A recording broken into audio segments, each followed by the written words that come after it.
Hello students, आप सभी का फिर से स्वागत है आपके अपने YouTube channel learning with DT sir में। आज मैं इस लेक्चर में आपको क्रिस्टल जालक एकक कोष्ठ का या इकाई कोष्ठ का को डिस्क्राइब से पढ़ाऊंगा। तो चलिए अपने टॉपिक को स्टार्ट करते हैं। आज का हमारा टॉपिक है क्रिस्टल जालक। क्या है क्रिस्टल जालक? अब क्रिस्टल जालक से पहले हमने प्रीवियस लेक्चर में आपको बताया था क्रिस्टलीय ठोस एवं अक्रिस्टलीय ठोस के बारे में।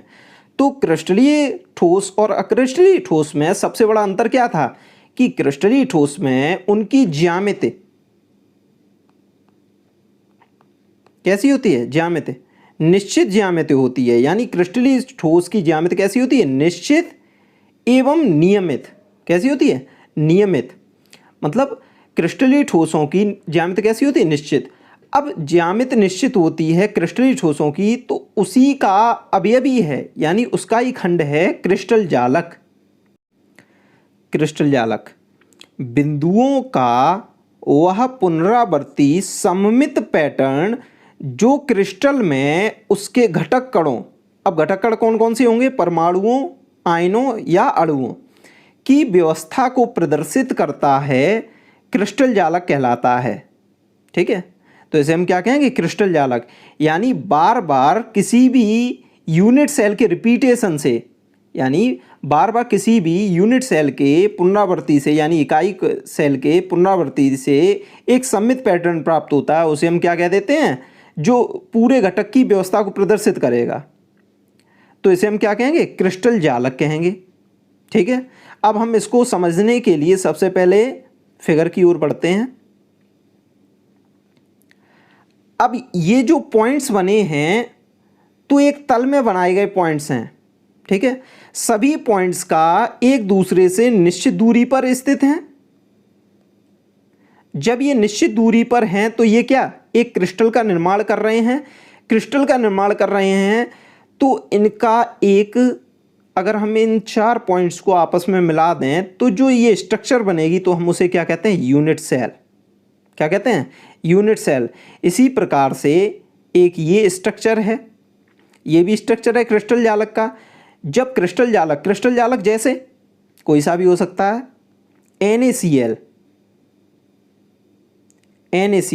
NaCl के क्रिस्टल जालक में केवल Na और Cl के ही परमाणु मिलेंगे या आयन मिलेंगे।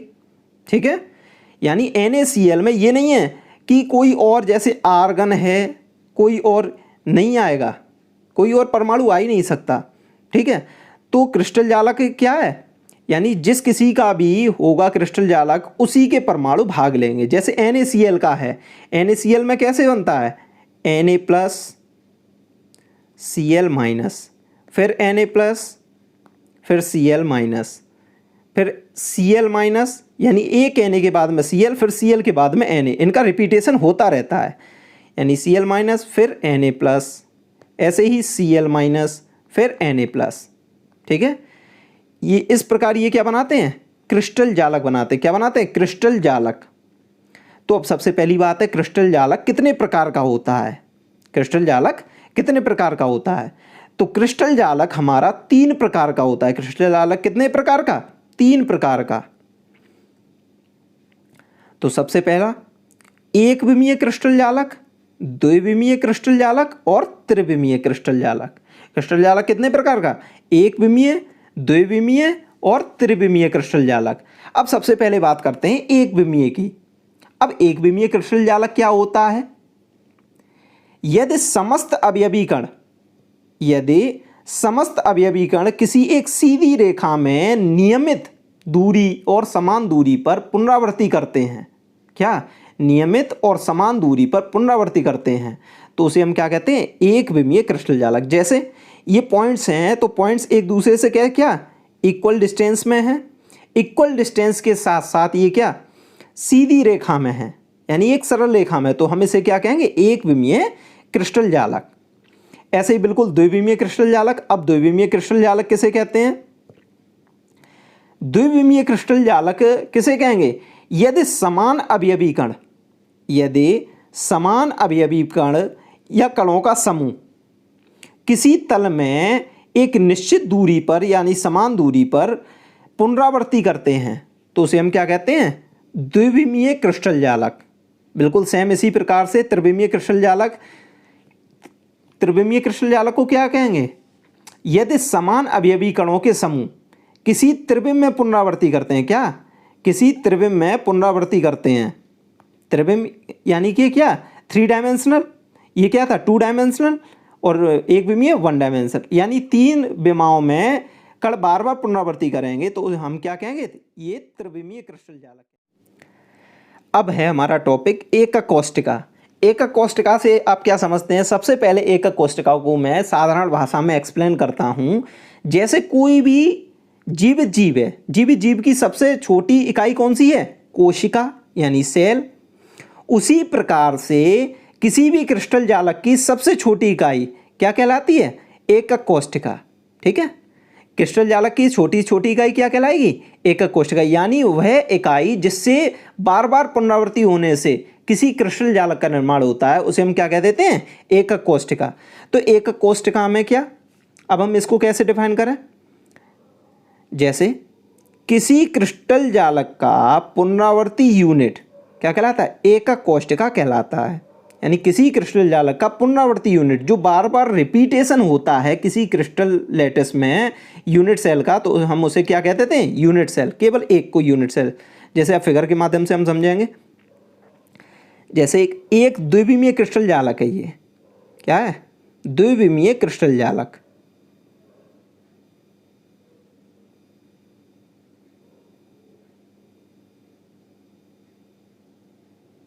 अब द्विविमीय क्रिस्टल जालक ये है, तो अब इसमें यूनिट सेल कौन सा होगा? तो हम यूनिट सेल के लिए जैसे अब हम केवल एक इसको उठाएंगे, ये यानी ये कैसा होगा? ऐसा होगा। अब इसकी बार बार रिपीटेशन होने से ही क्या बनना ही है? पूरा क्रिस्टल लैटिस बनना है, यानी जालक, क्रिस्टल जालक बनना है। अब जब क्रिस्टल जालक बनना है तो इस छोटे से भाग को, यानी इसके सबसे छोटी इकाई को ही क्या कह देते हैं? एकक कोष्ठिका। यानी अब बोर्ड में हम क्या हिंदी और इंग्लिश दोनों का अगर यूज़ करेंगे तो अच्छे से अच्छे मार्क्स मिलेंगे, तो थोड़ा बहुत इंग्लिश में भी हमको देखना है। तो एकक कोष्ठिका कैसे डिफाइन होगी? Repeating unit of crystal lattice is known as unit cell. ठीक है, वही है, ऊपर जैसा है वैसा ही इंग्लिश में लिख दिया है, कोई अंतर नहीं है। अब इसकी बात करते हैं कि इकाई कोष्ठिका यानी एकक कोष्ठिका कितने प्रकार की होती है? तो एकक कोष्ठिका मुख्यतः कितने? 2 प्रकार की होती है। कौन कौन सी? सरल एकक कोष्ठिका या केंद्रित एकक कोष्ठिका। सेकंड कौन सी है? केंद्रित एकक कोष्ठिका। अब जो सरल एकक कोष्ठिका है उसके अलग अलग नाम है। जैसे सरल एकक कोष्ठिका को आद्य एकक कोष्ठिका या मूलभूत एकक कोष्ठिका। ठीक है, ऐसे ही केंद्रित एकक कोष्ठिका है। केंद्रित एकक कोष्ठिका कितने? 3 भाग हैं। कौन कौन से? फलक केंद्रित एकक कोष्ठिका, काय केंद्रित एकक कोष्ठिका और आधार केंद्रित एकक कोष्ठिका। ये देखने में बहुत ज़्यादा लग रहे हैं, लेकिन जब हम इनको पढ़ेंगे बहुत ही इजी हो जाएंगे। तो आप केवल वीडियो देखते रहिए, अच्छे से समझ में आएगा। तो अब हम इनके पार्ट्स के बारे में देखते हैं। तो सबसे फर्स्ट है सरल आद्य या मूलभूत एकक कोष्ठिका। तो हम इसको सरल आद्य मूलभूत एकक कोष्ठिका को हम क्या कहते हैं? सिंपल और प्रिमिटिव और बेसिक यूनिट सेल। क्या कहते हैं? Simple, primitive, basic unit cell. यानी कि अब हम इसको कैसे समझ सकते हैं? जैसे वह एकक कोष्ठिका जिसमें अवयवी कण केवल एकक कोष्ठिका के कोनों पर होते हैं सरल एकक कोष्ठिका कहलाती है, यानी सरल एकक कोष्ठिका कहते हैं। इसे अब फिगर के द्वारा समझते हैं। फिगर जैसे ये दिया गया है। अब इसमें एकक कोष्ठिका है कि मतलब ये क्या है? सिंपल क्यूबिक सेल है, यानी सिंपल यूनिट सेल है। सिंपल यूनिट सेल में क्या हमने बताया कि वह एकक कोष्ठिका जिसमें अवयवी कण केवल कोनों पर स्थित होते हैं, तो उसे हम क्या कहेंगे? Simple unit cell. तो अब इसमें क्या, जो ये हैं ये इसके क्या हैं? कोने हैं। अगर कोई घन है यानी क्यूब है, तो क्यूब में कितने कॉर्नर्स होते हैं, यानी कितने कोने होते हैं? तो कितने होते हैं? 1 2 3, कितने होते हैं? 1 2 3 4 5 6 7 एंड 8, यानी कि घन में कितने कॉर्नर होते हैं? 8 कॉर्नर। कितने कोने होते हैं? 8 कोने। अब दूसरी चीज, किसी भी घन में फलक कितने होते हैं? तो फलक की जब हम बात करते हैं तो सबसे पहले साइड वाले 1 2, एक 2, यानी 1 2 3 4, और एक इसके ऊपर वाला 5, और एक नीचे 6, यानी कितने हो गए? 1 2 3 4 5 एंड 6, यानी घन के कितने फलक होते हैं? 6 फलक होते हैं। अगर इसमें से भी समझ में ना आए तो आप किसी जिस रूम में बैठे हों जो कैसा हो, घन के आकार का हो, तो उसमें सबसे नीचे वाला, फिर उससे ऊपर वाला फलक, और कितनी? 4 दीवारें होती हैं। 4 दीवारें और एक हमारा बेस होता है और एक छत। तो सबको मिलाकर कितने फलक होंगे? 6 फलक। ठीक है, क्या होंगे? 6 फलक। ये चीज आपको याद रखना है, ये आगे काम में आएगा। नेक्स्ट, सेकंड है हमारा केंद्रित एकक कोष्ठिका, यानी सेंटर्ड यूनिट सेल। अब सेंटर्ड यूनिट सेल क्या है? वह एकक कोष्ठिका जिसमें अवयवी कण एकक कोष्ठिका के कोनों के अलावा अन्य स्थानों पर भी होते हैं, केंद्रित एकक कोष्ठिका कहलाती है। अब तक हमने सिंपल यूनिट सेल में पढ़ा था कि वह एकक कोष्ठिका जिसमें अवयवी कण केवल केवल कोनों पर स्थित होते हैं, तो हम उसे क्या कहते हैं? सरल एकक कोष्ठिका। लेकिन अगर सरल एकक कोष्ठिका की जगह अगर कोनों के अलावा और भी स्थानों पर अगर अवयवी कण स्थित होते हैं तो हम उसे क्या कहते हैं? केंद्रित एकक कोष्ठिका।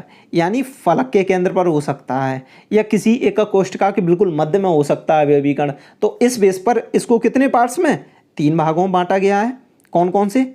नंबर फर्स्ट है हमारा फलक केंद्रित एकक कोष्ठिका। क्या है? फलक केंद्रित एकक कोष्ठिका। अब फलक केंद्रित एकक कोष्ठिका को कैसे डिफाइन करें? वह एकक कोष्ठिका जिसमें अवयवी कण कोनों के अलावा फलक के केंद्र पर भी स्थित होते हैं, फलक केंद्रित एकक कोष्ठिका कहलाती है। यानी फिगर के माध्यम से देखते हैं। फिगर के माध्यम से सबसे पहले हम ये बताते हैं, जैसे ये कोई घन है, ठीक है, यानी ये कैसा है? सरल एकक कोष्ठिका में क्या होता था कि कोनों पर होते थे, लेकिन इसमें क्या? कोनों पर तो होंगे ही होंगे, लेकिन कोनों के अलावा प्रत्येक फलक के केंद्र पर स्थित होते हैं। अभी हमने बताया फलक कितने होते हैं? 6 फलक होंगे, तो इसके केंद्र पर स्थित होंगे। तो एक फलक के जैसे ये है 1 2 3 4, और इस वाले के 5 एंड 1 6, यानी 6 यहाँ क्या होंगे? अवयवी कण होंगे। ठीक है, यानी 6 कहाँ होंगे? फलक के केंद्र पर, और 8 अवयवी कण कहाँ स्थित होंगे? कोनों पर। ठीक, जैसे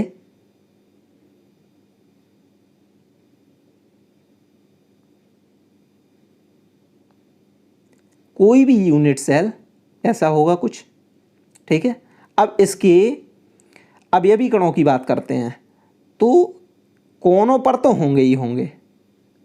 1 2 3 4 5 6 7 एंड 1 8 कण तो ये हो गए। अब नेक्स्ट वाला कहाँ? नेक्स्ट जो बचे हैं फलक केंद्रित है। फलक केंद्रित नाम से ही पता लग रहा है क्या? फलक के केंद्र पर स्थित होगा, यानी फलक के केंद्र पर, इसके केंद्र पर 1 2, अब ये पीछे वाला 3, और सामने वाले 1 2 3 4 5 एंड इस पर 6, यानी 6 अवयवी गण इस प्रकार व्यवस्थित रहते हैं। तो इसे हम क्या कहते हैं? फलक केंद्रित एकक कोष्ठिका। इसको क्या, इसका एक अन्य नाम भी है फेस सेंटर्ड क्यूबिक सेल। क्या कहते हैं?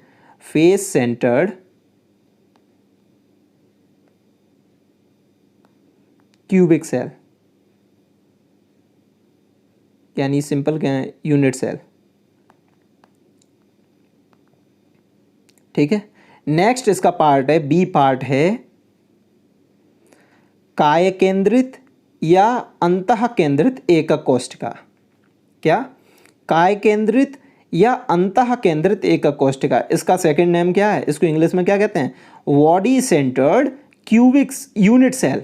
Body centred unit cell. अब बॉडी सेंटर्ड यूनिट सेल को हम कैसे डिफाइन करें? यानी वह एकक कोशिका जिसमें अवयवी कण एकक कोशिका के कोनों के साथ साथ, क्या? कोनों के साथ साथ कोशिका के केंद्र पर भी स्थित होते हैं, काय केंद्रित एकक कोशिका कहलाती है। यानी क्या? जैसे अभी हमने बताया था कि सिंपल की यूनिट सेल में क्या सभी कोनों पर स्थित होते हैं, तो कोनों पर तो स्थित होंगे क्योंकि एकक कोशिका का केंद्रीय एकक कोशिका है। एकक कोशिका के प्रकार में कौन सा? केंद्रित एकक कोशिका है। केंद्रित एकक कोशिका में ये कौन सा? अंतः केंद्रित। अंतः केंद्रित में कौन सा आता है? जिसमें बिल्कुल कोनों के अलावा एक क्या बीच में, जैसे हम किसी कमरे में बैठे हुए हैं, कमरे में बैठने के बाद में अगर हम बीच में जहां हमारा फैन होता है, फैन कहाँ ऊपर होगा? सीलिंग पर बिल्कुल मिडिल में एक धागे में एक बॉल बांध के लटका दें। ठीक है, तो हम क्या फॉर्म दे सकते हैं? अंतः केंद्रित एकक कोशिका, यानी अंतः या काय केंद्रित, यानी बॉडी सेंटर्ड क्यूबिक सेल। अब बॉडी सेंटर्ड नाम से ही पता लगता है, बॉडी के यानी कि किसी भी निकाय के बिल्कुल मध्य में अगर अवयवी कण स्थित है, और कोनों पर तो है ही हैं, लेकिन क्या उसके मध्य में भी स्थित है, तो हम उसे क्या कहेंगे? Body centred cubic cell. तो हम इसे क्या कह देंगे? काय केंद्रित या अंतः केंद्रित एकक कोशिका। इसमें होता क्या है? जैसे ये एकक कोशिका है, कोनों पर तो होंगे ही होंगे,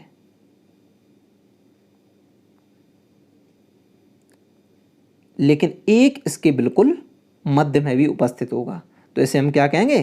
काय केंद्रित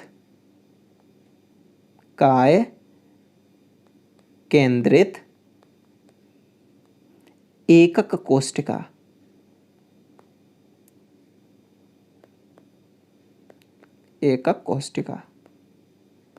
नेक्स्ट थर्ड है हमारा आधार केंद्रित या अंत केंद्रित एकक कोशिका।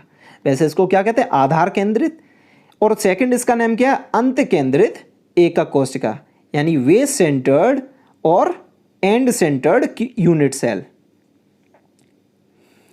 तो इसमें इसको डिफाइन करते हैं, वह एकक कोशिका जिसमें अवयवी कण एकक कोशिका के कोनों के साथ साथ किन्हीं दो समांतर फलकों के केंद्रों पर भी स्थित होते हैं, आधार केंद्रित एकक कोशिका कहलाती है। तो आधार केंद्रित एकक कोशिका में क्या है? ये भी बहुत ही सिंपल है। जैसे ये है, हम क्या पढ़ रहे हैं? आधार केंद्रित एकक कोशिका। इसमें बस आपको ये याद रखना है, किन्हीं भी आमने सामने वाले दो फलकों पर बिंदु होने चाहिए, यानी अवयवी कण कहाँ? दो अभी सामने वाले फलकों पर होने चाहिए। तो यानी कि ये एकक कोशिका है, तो इसमें अवयवी कण कोनों के अलावा कहाँ हैं? दो समांतर फलकों पर उपस्थित हैं। दो समांतर फलक कौन से हैं? एक ये और एक ये। और इसका सेकंड एक और बन सकता है, जैसे हमने लिया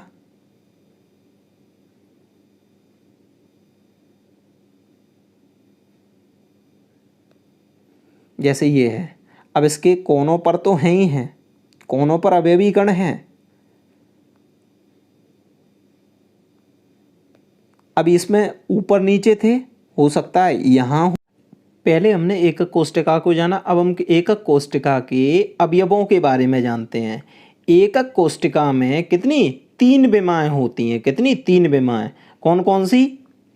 एक्स एक्सिस, वाई एक्सिस और जेड एक्सिस। मतलब ये क्या अक्ष हैं, अक्ष यानी एक्स वाई और जेड।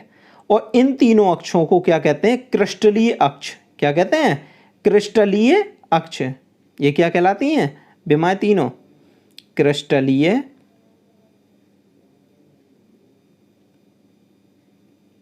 अक्ष। इन विमाओं को हम क्रिस्टलीय अक्ष कहते हैं।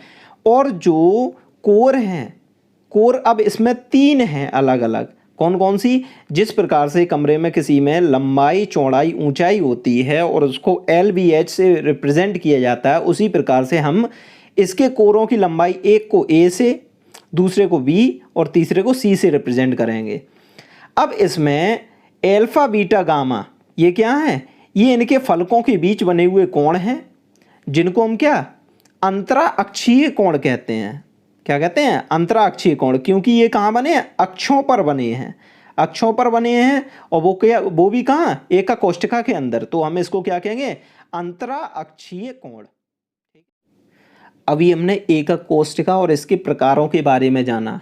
लेकिन अब कोई एकक कोष्ठिका है, जैसे एकक कोष्ठिका में कौन कौन सी? सरल घनीय एकक कोष्ठिका, फलक केंद्रित एकक कोष्ठिका और काय केंद्रित एकक कोष्ठिका और अंतः केंद्रित एकक कोष्ठिका। अगर कोई पूछता है कि इसमें कुल कण कितने होते हैं, तो आप नहीं बता सकते एकदम एक साथ। तो इसमें उपस्थित परमाणुओं की संख्या ज्ञात करने के लिए कुछ नियम हैं, उन नियमों को समझना अति आवश्यक है। तो सबसे पहले हम इसे फिगर से समझेंगे। तो इस फिगर में ये कोने का कण है, वो कितना? 1/8। कैसे 1/8 योगदान है? किसी भी सरल घनीय एकक कोष्ठिका में, किसी भी सरल घनीय एकक कोष्ठिका में कोने के कण का योगदान 1/8 होता है। कैसे होता है? जैसे कोई एक सरल घनीय एकक कोष्ठिका है, इसमें जो कोने के अणु हैं, एक कोने से 8 एकक कोष्ठिकाएं आपस में जुड़ी रहती हैं। कितनी? एक कोने से 8 एकक कोष्ठिका। तो एक एकक कोष्ठिका से कितना कण का योगदान होगा? 1/8 कण। कितना होगा? 1/8 कण। ठीक है। बिल्कुल उसी प्रकार से जो फलक पर स्थित होते हैं, फलक पर स्थित जो बिंदु होंगे यानी अवयवी कण होंगे, वो किससे? एक और एकक कोष्ठिका से जुड़े होंगे। तो ये क्या, जब कोई एप्पल है, एप्पल को जब यहां से भी 2 पार्ट्स में डिवाइड करना है, तो वो कितना होगा? 1/2 यानी कि 1/2 कण। ठीक है। तो यानी कि जब मतलब 2 एकक कोष्ठिका के द्वारा फलक वाला विभाजित होता है। ठीक है। यानी 2 एकक कोष्ठिका फलक वाले अवयवी कण को विभाजित करती हैं। 2 एकक कोष्ठिका विभाजित करती हैं कितने को? एक कण को। तो एक एकक कोष्ठिका में कितना? 1/2 कण लगेगा। ठीक है। कितना लगेगा? 1/2 कण। बिल्कुल इसी तरीके से हमने आपको बताया था कि अंतः केंद्रित या काय केंद्रित एकक कोष्ठिका में एक कण बिल्कुल बीच में होता है। अब जो बीच में होगा किसी अन्य एकक कोष्ठिका से, तो वो साझा करेगा नहीं। जब साझा नहीं करेगा तो वो पूरा कितना? एक एकक कोष्ठिका में पूरा एक योगदान देता है। ठीक है। कितना योगदान देता है? एक कण, पूरा एक कण। ठीक है। बिल्कुल इसी प्रकार से अब हम देखते हैं फलक केंद्रित है। ये कौन सा है? फलक केंद्रित। अब फलक केंद्रित में सबसे पहले कोनों वाले, कोनों के अणु या परमाणु होंगे, तो वो कितना योगदान देंगे? 1/8। क्यों देंगे? क्योंकि अभी मैंने बताया कि कोनों के परमाणु कितने? 8 एकक कोष्ठिकाओं से जुड़े होते हैं। मतलब एक एकक कोष्ठिका 8 एकक कोष्ठिका से जुड़ी रहती है कोनों पर। तो एक एकक कोष्ठिका के लिए कण का योगदान कितना होगा? 1/8। ठीक है। और एक एकक कोष्ठिका, एक फलक दूसरे फलक से ही तो जुड़ेगा, यानी 2 फलकों के बीच में एक कण का योगदान हो रहा है। तो एक एकक कोष्ठिका के लिए कितने कण का योगदान? 1/2। ठीक है। ये फलक केंद्रित के लिए है। किसके लिए? फलक केंद्रित के लिए।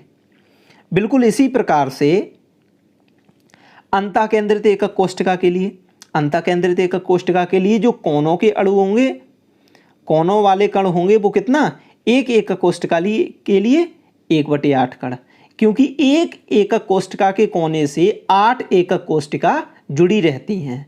तो एक के लिए, एक एकक कोष्ठिका के लिए कण का योगदान 1/8। ठीक है, 1/8। और बिल्कुल जो अंतः केंद्रित या काय केंद्रित एकक कोष्ठिका होती है, अभी मैंने बताया कि इनमें एक अणु बीच में रहता है जो किसी के साथ साझा ही नहीं करता है। अब जब साझा नहीं करेगा तो वो एक कण पूरा कहलाएगा। तो इसे क्या? अंतः केंद्रित एकक कोष्ठिका में एक कण ये पूरा रहता है।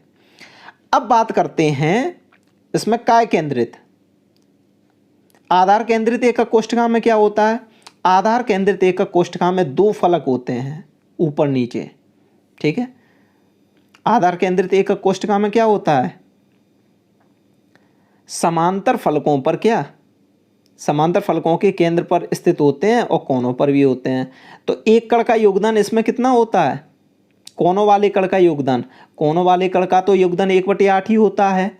और जो फलक के केंद्र पर होंगे, ठीक है, तो उनका योगदान कितना होगा?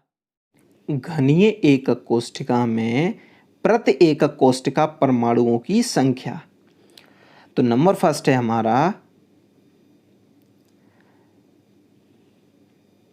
सरल घनीय एकक कोष्ठिका। सरल घनीय एकक कोष्ठिका, सरल घनीय एकक कोष्ठिका कौन सी थी? जिसमें केवल अवयवी कण कोनों पर स्थित होते हैं, वह एकक कोष्ठिका है जिसमें अवयवी कण केवल घन के कोनों पर स्थित होते हैं। तो उसे हम क्या कहते हैं? सरल घनीय एकक कोष्ठिका। जैसा कि ये दिया गया है, ये क्या है? जैसा कि ये दिया गया है। अब इसमें ये क्या है? घन के कोने हैं, कोनों पर स्थित हैं। ठीक, तो हमने अभी बताया था कि एक कोना, कि किसी भी घनीय एकक कोष्ठिका का एक कोना कितने? 8 एकक कोष्ठिकाओं से विभाजित होता है। 8 एकक कोष्ठिका, यानी कि क्या? 8 एकक कोष्ठिका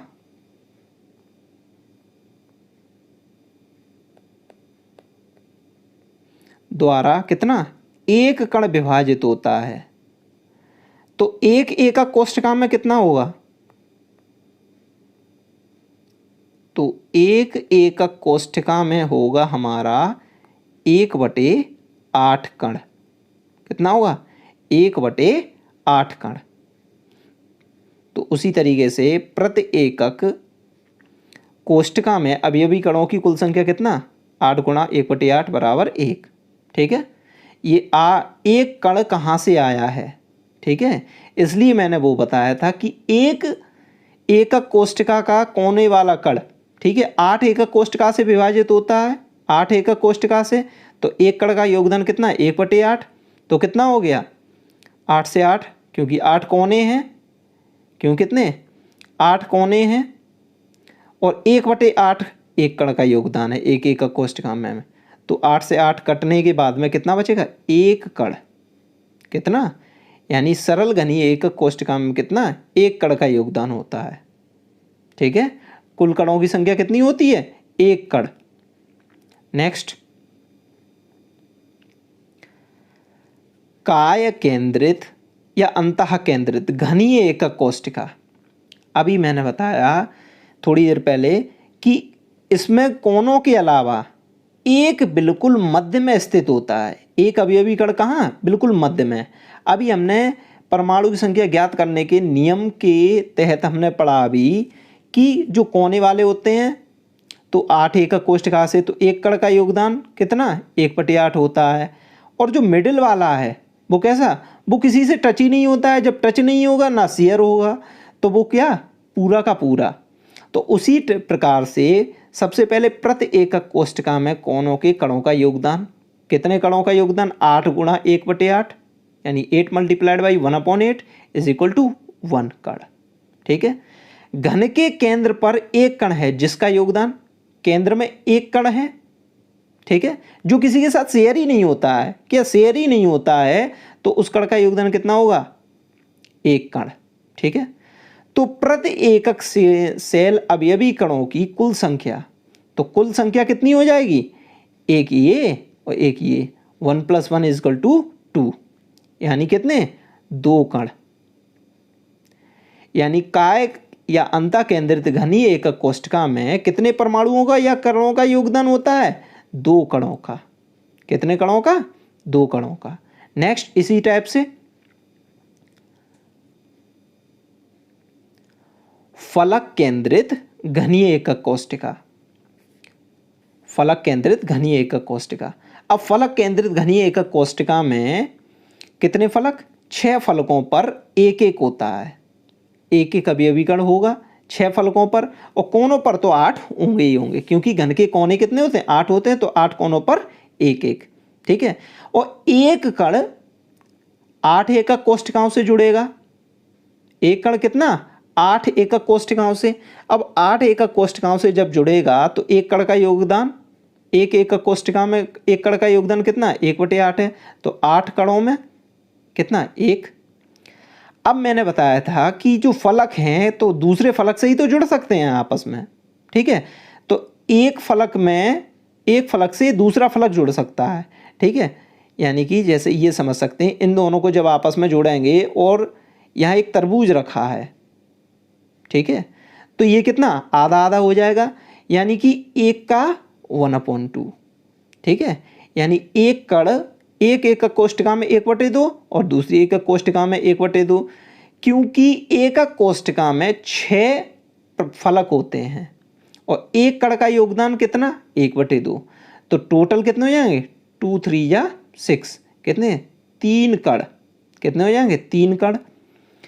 अब प्रति एकक कोष्ठका में अवयवी कणों की कुल संख्या कितनी हो जाएगी, अवयवी कणों की संख्या, एक कण ये है, 3 कण ये है, तो कितनी, 4, ठीक है। यानी एफसीसी में कणों की कुल संख्या कितनी होती है, या परमाणुओं की कुल संख्या 4 परमाणु होते हैं, ठीक है। बिल्कुल इसी प्रकार से काय केंद्रित यानी बीसीसी, क्या चीज, बीसीसी यानी बॉडी सेंटर्ड क्यूबिक सेल, इनमें परमाणुओं की संख्या कितनी होती है, 2 परमाणु होते हैं, यानी 2 कण होते हैं, ठीक है। ये आपको याद रखना है, क्योंकि आगे जो एक इस टाइप के काफ़ी न्यूमेरिकल आते हैं उनमें ये पूछा जाता है, बीसीसी में कितने परमाणु होंगे, सिद्ध करो कि बीसीसी में 2 परमाणु होंगे, ठीक है। तो उन न्यूमेरिकल्स में काम में आएगा, इसलिए आपको इन्हें याद रखना पड़ेगा। नेक्स्ट है आधार केंद्रित घनीय एकक कोष्ठका। अब आधार केंद्रित में क्या है,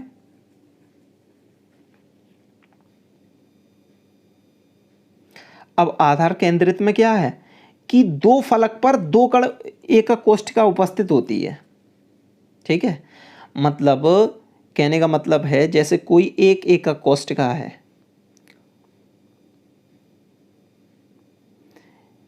जो कोने के कण होंगे वो तो होंगे ही होंगे, लेकिन इसके साथ साथ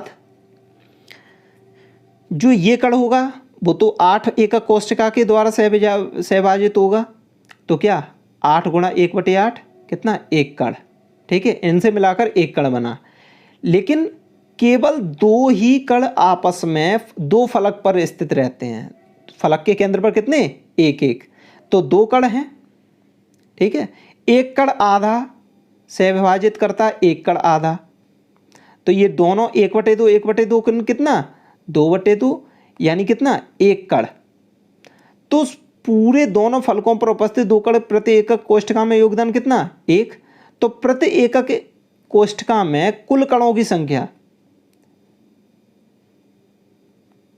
प्रति एकक कोष्ठका में